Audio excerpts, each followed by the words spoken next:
Juu, tupakoitsija. Tuntematon mies tässä. Mä oon vaan sellainen huomannut, että miksi ihmiset tupakoi. Tupakoinnin, eihän siinä ole mitään järkeä. Pääsee siinä porukoihin pääsee.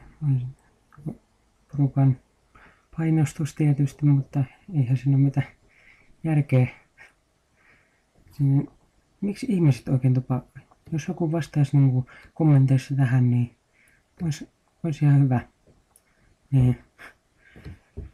Ja miksi ihmiset edes tupakoi? Se on ihan tyhmää. Ja sitten tulee niitä sairauksia. Niin kertokaa kommenteissa, miksi ihmiset tupakoi. Tai miksi ihmiset, ja sitten kertokaa vielä, miksi ihmiset on niin tyhmiä, että ne haluaa sairauksia, hengitystiesairauksia ja kaikkea sellaisia, ja kuolee varhain. Niin eihän siinä ole mitään järkeä. Ja sitten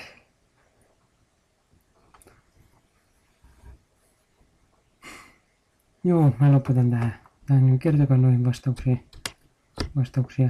Ja sitten muuten, tupakointi menee paljon rahaa. Ja todella paljon rahaa. Mä lopetan nyt. Kertokaa noihin kysymyksiin vastaukset. Moikka.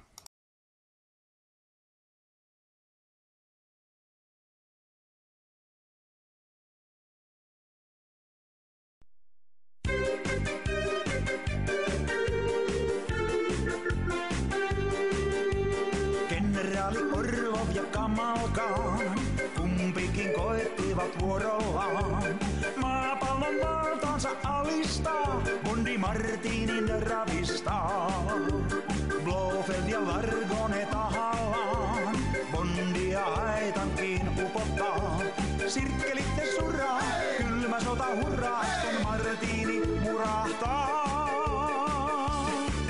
James Bondi, hälle seuraa tarjoutumma sekä blondi. Rautaesiripuntaa nykyään voi kurkistaa, uudet seikkailut odottaa. James Bondi, hälle seuraa tarjoutumma sekä blondi. Rautaesiripuntaa nykyään voi kurkistaa, uudet seikkailut.